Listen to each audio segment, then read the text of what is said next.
Crystia! What's going on, ladies and gentlemen? Welcome back to The Fringe. I've tried to keep things as positive as I can, but I still have an obligation on this channel to bring important news, or news that I feel is worth discussing on this channel, that the mainstream outlets or prostitutes refuse to bring to your doorstep, I guess you could say. I have some very, very disturbing news to share with you today. We all know that when it comes to the Canadian government now, before I say disturbing, we're not going to be showing any clips of Justin Trudeau. We're not going to have anything of him talking or anything like that. This is far worse. Those with disabilities, our veterans, senior citizens are amongst those the worst mistreated by the government in terms of their pension numbers, like what they get every month on their pension payments, any kind of assistance they get, especially folks with disabilities. It's been in dire straits for a while, especially with the rising inflation and the cost of living. It's a wonder how anyone with any kind of need of assistance can get by. I apologize for all the pauses there. I'm trying to find the best ways to get this across, because what I have just witnessed, what I have just seen, is so appalling and very out of touch, just as Michelle Ferrari's tweet says here. Wow, insulting and out of touch. Listen to this. We're going to play that in just 1 second, but just a heads up, I'm still trying to get Michelle Ferrari onto the channel. I've reached out to her people. We're trying to arrange a time that works good for Michelle. I'd love to have her on the channel to talk more about this, as well as other things that she's working on with the Conservatives. So stay tuned for that. I will keep you guys up to speed on that one. Hopefully I can get her on the channel before the Conservatives break for summer. But today they were discussing the amount of money given to those on disability. Of course, you can see friend of the channel, The Fringe, good old Severo, saying, I had a client who lost a leg in a forklift accident at a warehouse. The amount the government gave him to live on was $360 a month. Now, if that's accurate, that's appalling. But what's more appalling is what Michelle Ferrari is insinuating is happening to those with disabilities because they simply can't afford to live. Let's get into it. You know, we've heard a lot from disability advocates, and in particular, I met with them last week in my riding, the Council for Persons with Disabilities. And I just want to ask you, do you think $6 a day would lift somebody out of poverty? Mr. Chair, I think it's important to recognize that, you know, with the $6 billion, the single largest budget item that we put forward in this budget is going to significantly make and close the poverty gap. I think what we've seen here today is the minister answer every single question with the same response. And so now I'm just gonna interject for a second. Now, the same response, this is typical word salad in any of these committees or any of these hearings that we always hear from the Liberals, from the NDP. They stall, they give word salad, just like I'm stalling here. But it's what again, the only reason I wanted to interject is because, again, when Michelle gets into her points here, I think this is where it's the most insulting and the most disheartening to know that these are why, like that these representatives can sit and give these excuses and word salad knowing what they're doing to people. By the time, if you're just watching this, people are looking for some answers, Minister. With all due respect, this is your file. So that's done. What you've been doing for the last hour here, or however long we've been in here, they're done. So the disability amount is $6 a day. It's $200 a month. And when the former minister, Honorable Miss Qualtrough, was here, she said, and I quote, she testified in this committee about C-22. She said on October 31st, 2022, it will really lift a significant number of people out of poverty big time. People are watching at home. They can't afford to live. An Ontario man is applying for MAID because he's homeless. People with disabilities are applying for MAID.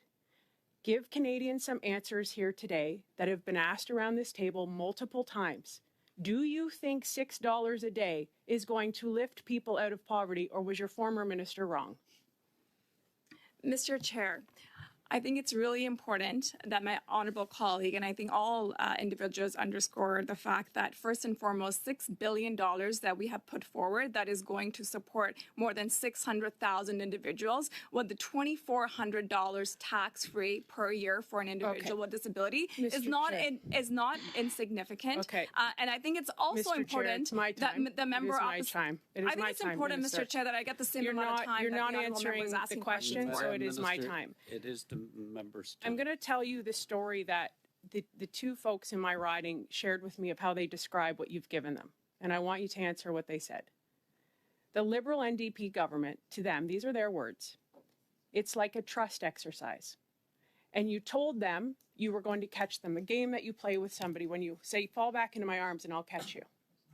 And you told the people in the disability community that you would catch them when they fell. You gave them these promises. And then, in their words, not only did you not catch them, you stepped out of the way and didn't tell them. That is how they feel. And they are applying for medical assistance in death because the homeless rate under this Prime Minister is astronomical. Because the highest record usage of food bank is happening under this Prime Minister. So to come in here and to tell people you've done this first ever announcement, it's wonderful. You might as well go be the Maple Leafs coach and tell them that effort was great. This is ridiculous. And I think people deserve an answer. I know you care. You have to care. You wouldn't be in this position.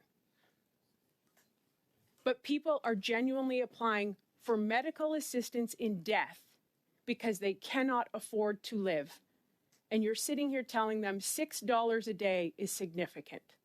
Do you think people with disabilities should be applying for medical assistance in dying? Yes or no?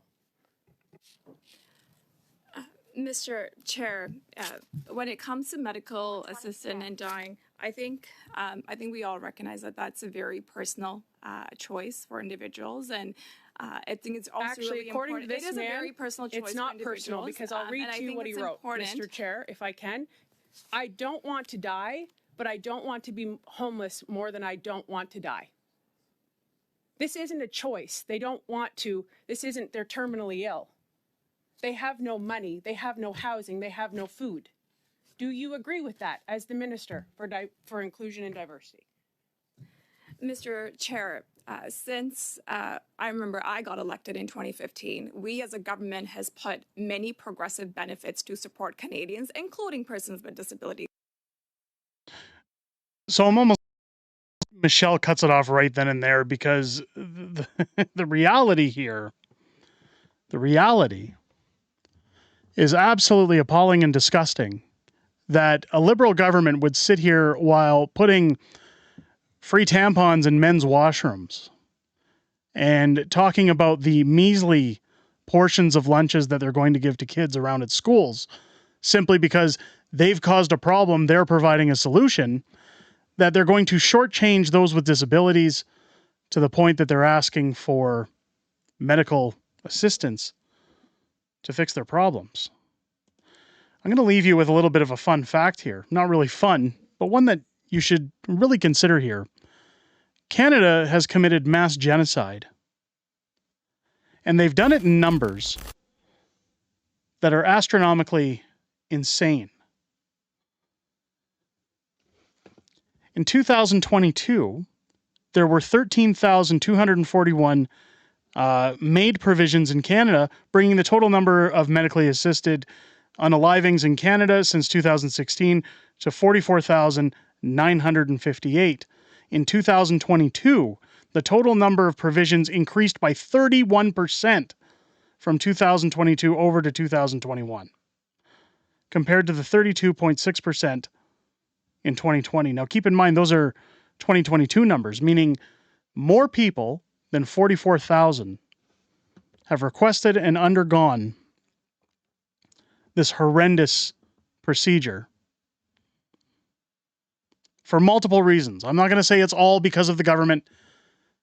They've undergone this treatment for terminal problems, for problems with pain. But as we've seen from Michelle Ferrari's statement, people are asking for it simply because they can't do it anymore. Funny little statistic for you. Total number of people who died in WW2 from Canada were 45,400, meaning the Canadian government has killed or unalived more people, more citizens, more Canadians than we lost in World War II. Who's the bad guy now? Who's the bad guy now?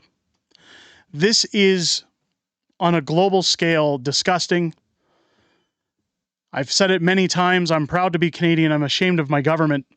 And this is one of the reasons I would love to have Michelle Ferrari on the channel. I would love to discuss this in greater detail. It's been no mystery over multiple decades that those with disabilities have been treated unfairly. I say the same thing about our veterans. I say the same things for the homeless in terms of resources in order to get them back on their feet. These governments don't have a funding problem. They have a spending problem. And they're putting their money in silly virtue signaling places rather than attending to those who need it the most. And I, for one, am once again ashamed of my government. Let me know what you guys think down below in the comments. If it's your first time here, I hope this video has earned your subscription. Make sure as you're hitting that button, click on your bell for notifications. Join us live here on the channel for Friday Night Fringe every Friday night at 6 p.m. Pacific, 8 p.m. Central Time, where we'll go over things maybe not like this. I don't know if I want to talk about something so depressing on Friday Night Fringe, but we do talk about things that have happened throughout the week and things coming up in the week ahead, and also a little bit of back and forth within the community. It's always great to hear what you guys have to say outside of making these videos, and I look very forward to seeing each and every one of you there. I hope you have a better rest of your day than watching this video. I'll catch you on the next one.